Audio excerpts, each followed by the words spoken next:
번째 단원, to입니다. to. 그래서 오늘도 다음 주까지 이어질 텐데 내용을 보면 그렇게 복잡한 내용이 아니기 때문에 이번 주와 다음 주는 조금 우리 공부 시간이 조금 짧아질 것 같아요. 자, 기도하고 시작하겠습니다. 전능하시고 거룩하신 아버지 하나님, 은혜를 감사합니다. 저희들에게 오늘 말씀을 주실 때에 이 말씀을 통해 우리가 성경을 어떻게 공부할 것인가에 대해서 바르게 알아서 주께서 우리에게 올바르게 나누어 공부하라는 것들을 깨달아 알게 해주시고, 또한 저희들이 앞으로 성경을 읽을 때에도 이러한 모든 주신 법칙들에 대해서 우리가 잘 깨달아 알고 또 말씀들을 잘 분별해낼 수 있도록 인도해 주옵소서. 예수님의 이름으로 기도합니다. 아멘. 네. 자, 성경을 어떻게 공부할 것인가. 오늘 이제 세 번째 시간이군요. 우리가 다 같이 말씀을 찾아보도록 하겠습니다. 디모데후서 2장 15절입니다. 디모데후서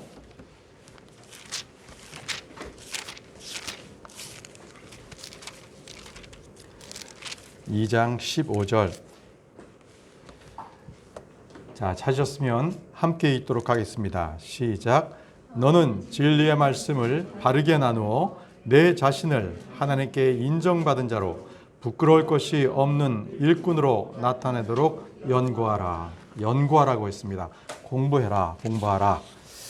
자, 이제 계속적으로 우리가 성경을 어떻게 나누어야 하는가에 대해서 쭉 공부를 했고요. 특히 지난 시간에는 성경은 세대별로, 대상별로, 주제별로 성경을 나누어야 하고 적용해야 한다. 이렇게 우리가 배웠습니다. 예를 들어서 사도행전 2장 39절을 한번 보십시오. 우리가 한번 비교하면서 우리가 어떻게 나누어야 할지를 한번 보도록 하겠습니다. 사도행전 2장 39절입니다. 사도행전 2장 39절. 사도행전 2장 39절. 네. 자, 이 약속은 너희와 너희 자손과 멀리 떨어져 있는 모든 사람, 곧 주 우리 하나님께서 부르실 모든 사람을 향한 것이니라 하고. 자, 여기서 멀리 떨어져 있는 사람, 멀리 떨어져 있는 사람을 누구를 말하는 것인가? 이제 이것을 우리가 한번 성경을 통해서 비교 해석해 보자는 것입니다. 이 말씀, 이런 말씀을 또 다른 성경 구절에 찾아서 멀리 떨어져 있는 사람이 누구인지를 찾아보자는 거죠. 자, 다니엘서 9장 7절을 보겠습니다. 다니엘 9장 7절입니다.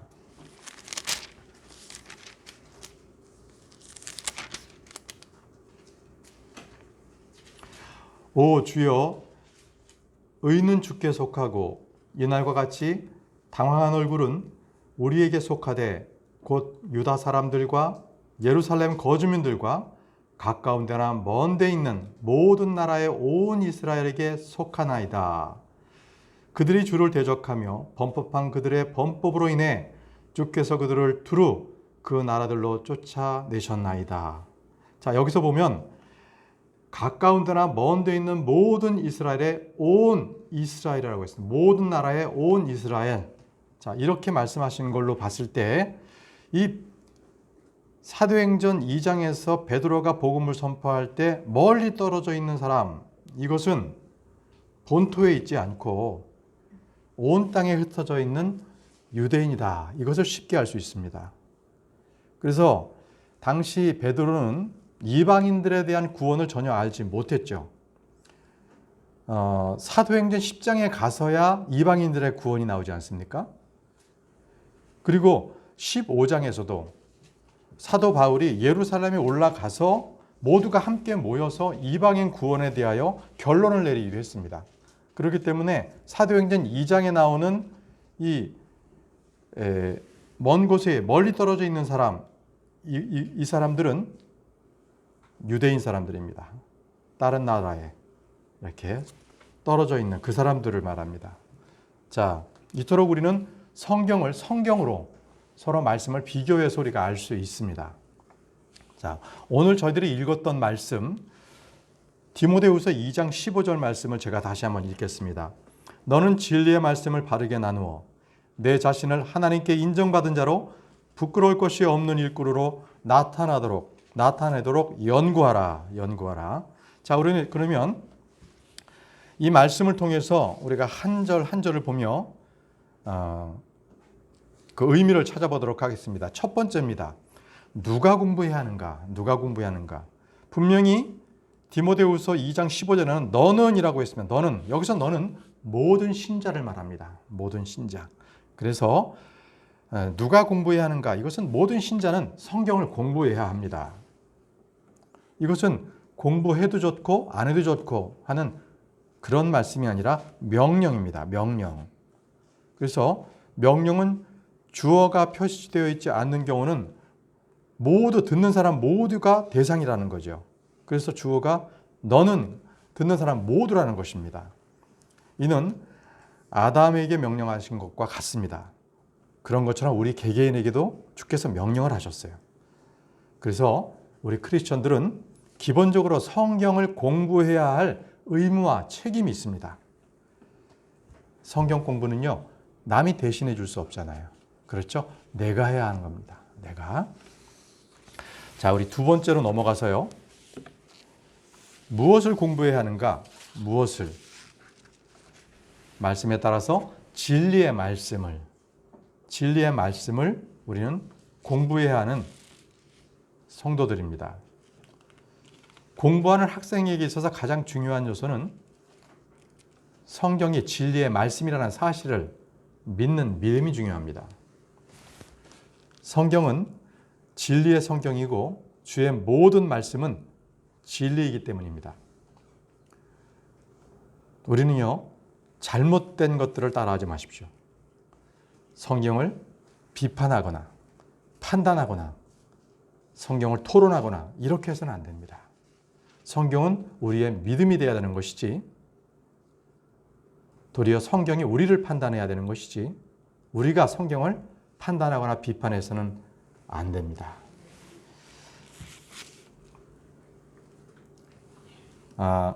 로마서 3장 4절에는요. 하나님은 진실하시되 사람은 다 거짓말쟁이라고 말씀하셨습니다. 어떻게 이 거짓말쟁이들이 하나님의 진리의 말씀을 판단할 수 있고 비판할 수 있겠습니까? 하나님은 진리의 하나님이십니다. 또 성령은 진리의 영이시고 예수님은 길이요 진리요 생명이십니다. 성경은 진리의 성경이고요. 우리는 진리의 길을 택하고 진리의 말씀들을 공부해야 합니다. 진리의 입술은 영원토록 굳게 세워진다고 잠언 12장 19절에 말씀하고 있습니다. 우리는 성경을 공부함으로써 진리의 말씀들의 확실함을 깨닫게 됩니다. 그리고 진리의 말씀들로 또 답을 할 수 있는 거죠. 많은 크리스천들이 여전히 무지와 어둠 가운데 있는 것은 그들이 진리의 말씀을 공부하지 않기 때문에 그렇습니다. 목회를 하기 위해서 꼭 신학, 철학, 히브리어, 헬라어, 라틴어를 공부하는 분들이 많습니다.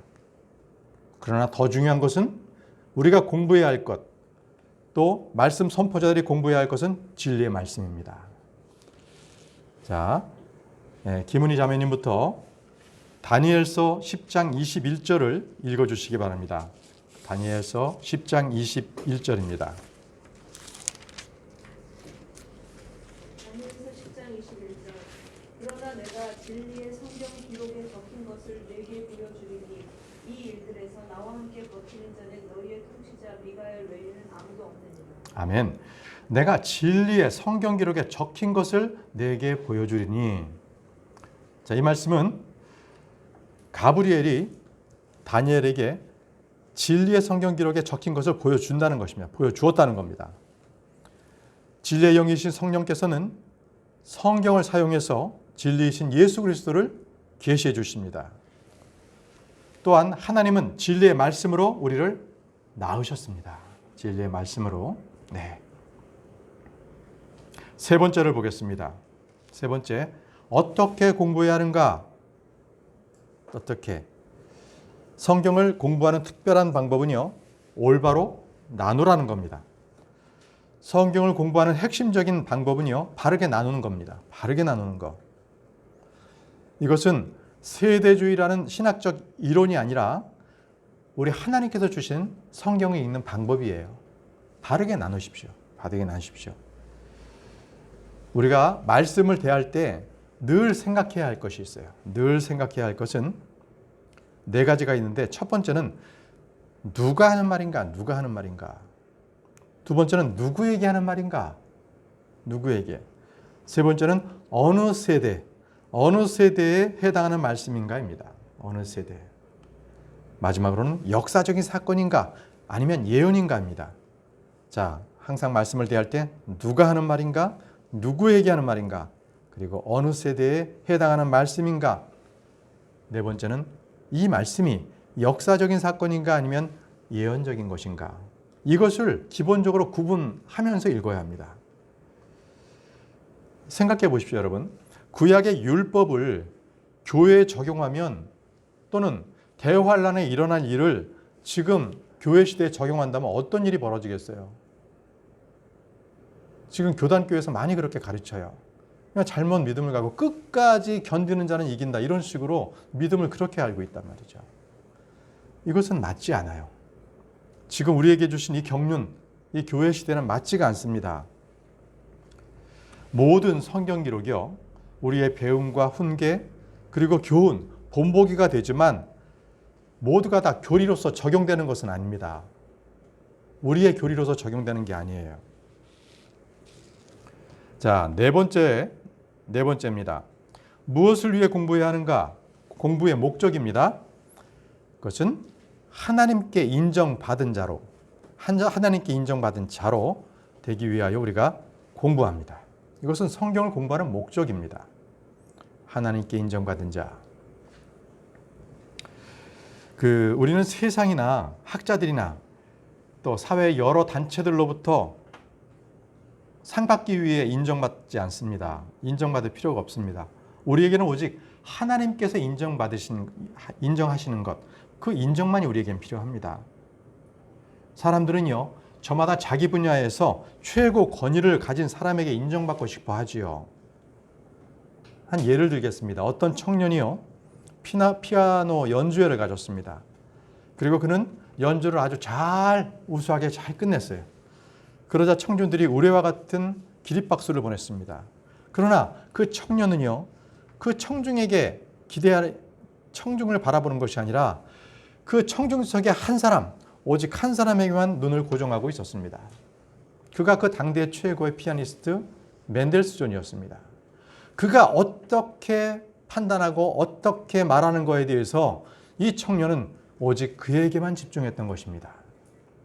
이처럼 우리 그리스도인들도요, 이 세상 사람들이 어떻게 우리를 보는가, 이런 것들에 대해서 관심 가질 필요가 없습니다. 오직 하나님께서 나를 어떻게 보고 계시는가, 이거에 우리의 온 신경이 가 있어야 합니다. 온 신경이. 만약에 사람들에게는 잘했다고 막 칭찬을 받지만 정작 하나님께서 나를 인정해 주시지 않는다면 그것은 내가 그동안에 했던 모든 행동은 종교행위였다는 것입니다. 종교행위. 예수님께서는요, 하나님께 인정받으신 분이셨어요.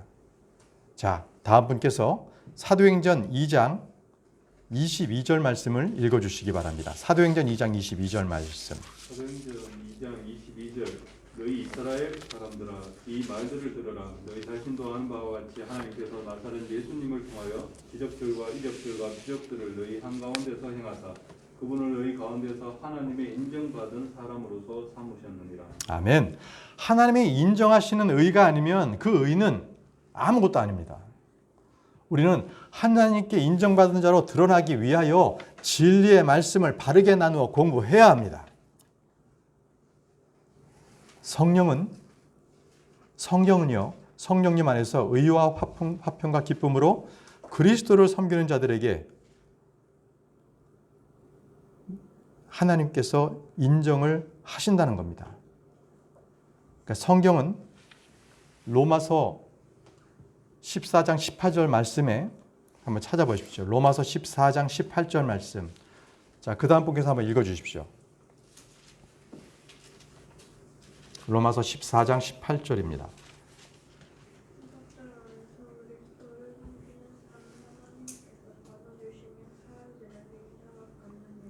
아멘. 보십시오. 하나님께서 받아주시며 사람들에게 인정을 받는다고 말씀하십니다. 그러니까 우리가 그리스도를 섬기는 자들은 사람들에게도 인정을 받는다는 거예요. 이렇게 말씀하고 계십니다. 자, 5번째입니다. 자, 어느 정도까지 공부해야 하는가? 어느 정도까지 공부해야 하는가? 부끄러울 것이 없을 때까지, 부끄러울 것이 없는 이때까지 우리가 공부를 해야 합니다.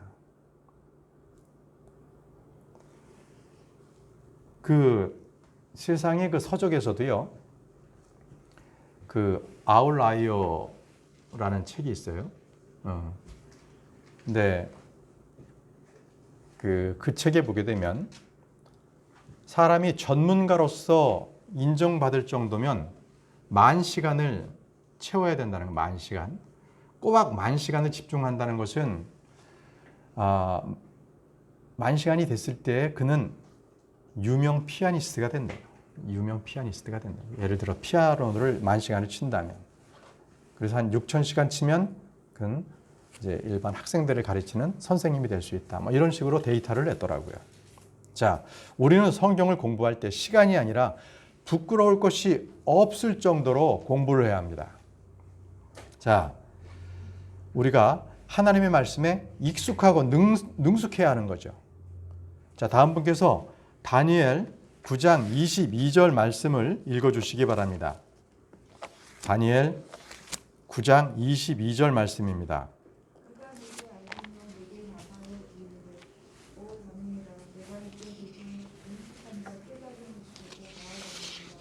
예, 이제 내게 능숙함과 깨달음을 주려고 나왔습니다. 자, 이것이 바로 일꾼들에게 필요한 것입니다. 능숙함 그리고 깨달음. 우리는 하나님의 말씀에 능숙해야 하고 깨달음이 있어야 합니다. 젖을 사용하는 자들은 의의 말씀에 아직 능숙하지 못합니다. 말씀 히브리서 5장 13절 말씀, 그 다음 분께서 읽어주시죠. 히브리서 5장 13절 말씀입니다.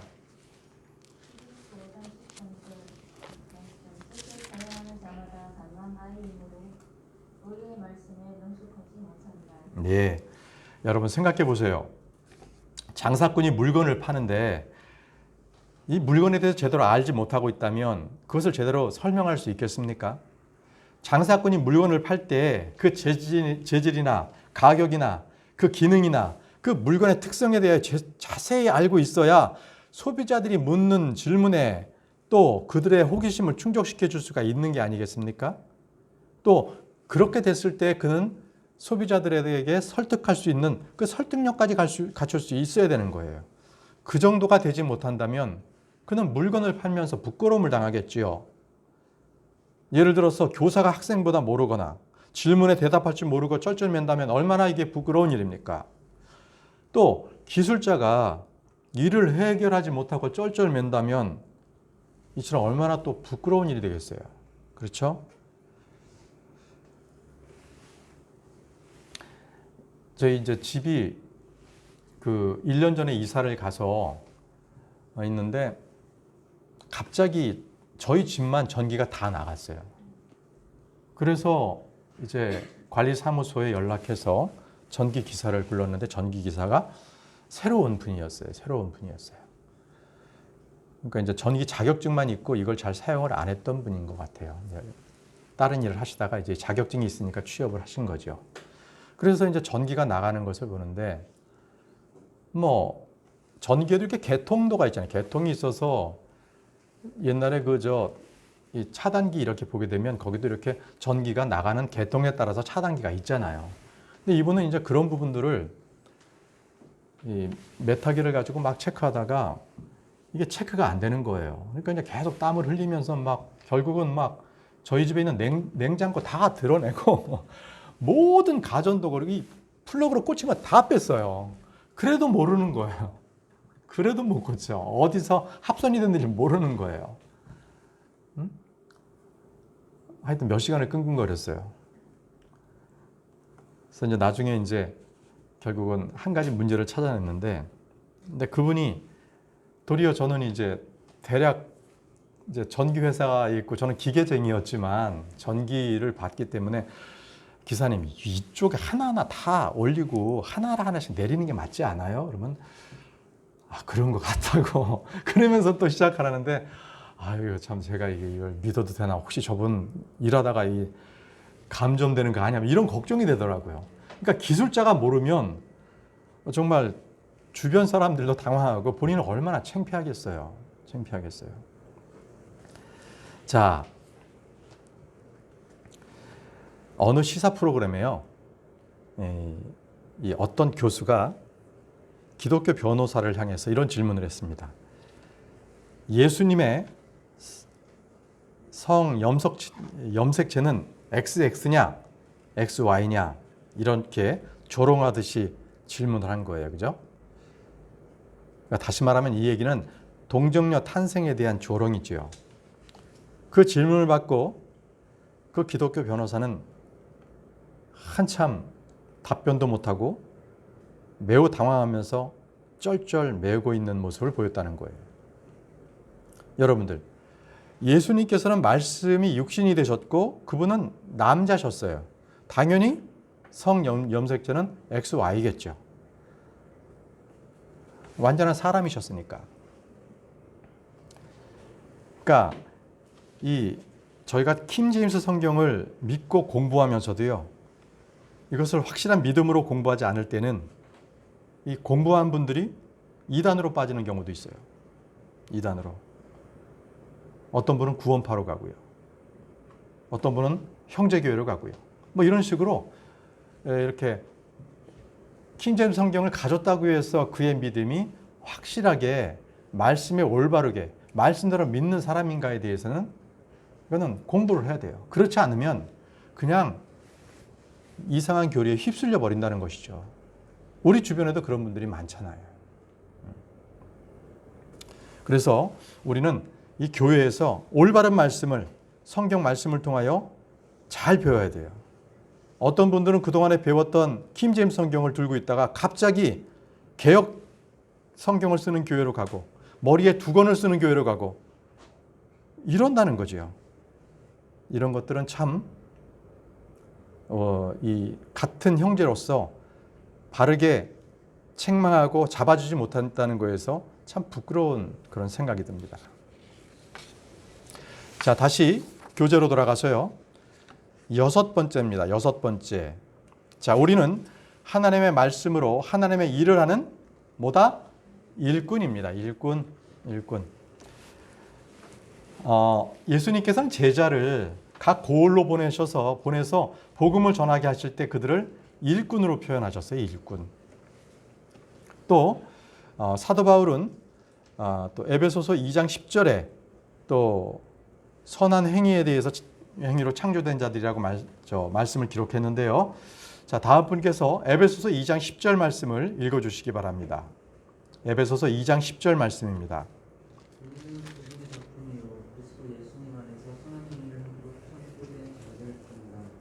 하나님께서 그 선한 행위를 미리 정하신 것을 우리가 그 행위 가운데서 복귀하게 하십니다. 아멘. 그리스도 예수님 안에서 선한 행위를 하도록 창조된 자들이니라. 자, 이렇게 말씀하셨습니다. 우리가 복음을 전하고 사역을 전하는 것만이 일이 아닙니다. 주님은 성경을 공부하는 사람, 이 사람을 학생이라고 얘기하지 않으시고 일꾼이라고 말씀하셨어요. 일꾼. 우리는 그렇다고 신학자나 목사가 되기 위해서 성경 공부하는 것이 아닙니다. 주님의 선한 일을 하기 위하여 성경 공부를 합니다. 자, 일꾼들은 주님의 명령에 따라서 능숙하게 일을 하기 위해서 연장을 능숙하게 다룰 줄 알아야 되겠죠. 일에 필요한 기술을 다 익히고 있어야 하는 거죠. 공부가 필요치 않은 일꾼은 없습니다. 생각해 보십시오. 빵을 만드는 것, 이것들이 쉬울지는 몰라도요. 그 빵을 만들어서 소비자들의 입맛에 맞게끔 빵을 만드는 것, 이것은 쉽지 않습니다. 누군가로부터 배워서 공부해야 하는 거죠. 공부하지 않은 일꾼들, 이 일꾼은 항상 서툰 일꾼뿐이 되지 않습니다. 늘 능숙한 일꾼이 되도록 우리는 공부해야 합니다. 자, 마지막 7번째, 성경을 공부하려면 필요한 것들이 있습니다. 필요한 것들. 만약에 책을 공부하려면 책과 함께 교사가 필요하겠죠. 그리고 학생들에게는 학교가 필요하고요. 성도들에게는 지역교회가 필요합니다. 지역교회. 그래서 요즘 코로나19로 인해서 교회 예배에 참석이 어렵고 하니까 아예 인터넷으로 모든 것을 다 가늠하시는 분들이 있는데 이것은 옳지 않습니다. 지역교회에 나와서 배우십시오. 그리고 같은 믿음의 형제 자매들과 함께 지체가 되어 섬기십시오. 이런 것이 없다면 그는 절름발입니다. 믿음을 쉽게 잊어버립니다. 그래서 성도들에겐 지역교회가 필요합니다. 오늘날 사람들이 교회에서 성경을 배우는 일이 거의 없다 보니까 교회가 사교클럽이나 동호회 활동식으로 변질되고 있는 모습도 봅니다. 교회가 성경을 가르치지 않을 때 바로 이러한 모습으로 변화가 됩니다. 교회는 무엇입니까? 진리의 기둥이요 터전입니다. 진리의 말씀, 진리의 성경을 가르치고 공부하도록 교회는 모든 여건들을 제공해야만 합니다. 자, 디모데전서 3장 15절 말씀을 한번 그 다음 복에 찾아서 읽어주시기 바랍니다. 디모데전서 3장 15절 말씀입니다. 그러나 내가 오랫동안 지체하며 내가 하나님의 집에서 어떻게 처신해야 할지 내가 알게 하려 하노니 이 집은 살아계신 하나님의 교회여 진리의 기둥과 터니라. 예, 그렇습니다. 이 집은 살아계신 하나님의 교회요 진리의 기둥과 터라고 말씀하고 계십니다. 이토록 성경을 공부하려면 우리에게 열정이 있어야 됩니다. 시간을 투입해야 되는 거고요. 헌신이 있어야 합니다. 이것이 바로 공부하는 자의 자세입니다. 지역교회 나오십시오. 그리고 그 지역교회에서 성경 교사로부터 가르침을 받으십시오. 그리고 교회 나오려면 자기의 시간을 분명히 교회에 나올 수 있도록 시간을 맞춰야 되고요. 투자해야 하고요. 열정과 헌신을 가지고 있어야 합니다. 공부라는 것은 그저 책 한 번 봤다, 한번 설명을 들었다 이렇게 해서 끝나는 게 아닙니다. 공부라는 이 한자를 해석하면요. 몸으로 익힌다는 것입니다. 몸으로 익힌다. 자, 그러면 이 몸으로 익힌다는 것은 무엇입니까? 실제 공부했다는 것이 내 몸으로 익혀져야 하는 거예요. 익혀져야 하는 거예요. 여러분들 운전, 초보 운전대를 생각해 보세요. 그러면 이 차와 운전하는 내가 따로따로 이게 움직이는 거죠. 내가 이렇게 했을 때 차가 어떻게 움직이나, 내가 핸들을 돌리면 차가 얼마만큼 돌아가나 이거 잘 모르게 되잖아요. 그러나 능숙하게 됐을 때는 커브길을 갈 때 내 몸이 같이 커브를 돌아요. 이렇게 옆으로 휘어젖는다고요. 그만큼 차와 내가 일체감이 되는 거죠. 능숙하게 된 겁니다. 또 피아니스트들 같은 경우, 피아노 치는 분들은 자판을 보지 않죠. 자판을 보지 않고 그 건반을 울려요. 응? 그 피아노의 건반을요. 자전거도 마찬가지고요. 그죠? 자전거 잘 타는 분들은 그냥 아주 그냥 좁은 길도 어쩜 그렇게 넘어지지 않고 가는지 모를 정도로 그렇게 자연스럽게 운전을 합니다. 자, 이런 것들은요. 이 몸의 상태는 머리가 아니라는 거예요. 머리가. 몸으로 익혀져야 된다는 거예요. 이런 상태가 되려면 몸이 같이 그것을 익혀야 된다는 거죠. 공부가 바로 그런 거예요. 그러면 공부가 아직 덜 된 상태는 어떤 건가요? 뭔가 좀 부자연스럽겠죠. 부자연스러운 거예요. 이 성도분들께서 하나님의 말씀에 충분하게 몸에 익숙하게 되지 않으면 예를 들어서 말씀대로 내가 형제를 사랑하는데 좀 더 거북해. 또 나보다 낮게 여기는 것이 익숙하지가 않아. 이렇게 된다는 거예요. 그런 건 아직 성경 공부가 덜 된 거다. 또 복음을 전하는 것이 이것은 남 얘기야. 내가 전하는 것은 아직은 자연스럽지가 않아. 이것도 성경 공부가 덜 된 것입니다. 예배 참석하는 것이 좀 귀찮고 또 집에 앉아서 TV 리모컨에 손이 가는 게 더 빨라. 이거는 성경 공부가 아직은 몸에 젖어 있는 그런 성도가 아니다. 이렇게 말씀을 드릴 수가 있습니다. 자, 오늘 7가지에 대해서 성경을 어떻게 공부를 해야 하는가에 대해서 7가지를 말씀을 드렸고요. 다음 주에 성경의 해석 13가지의 방법에 대해서 말씀을 드리겠습니다. 13가지에 대해서.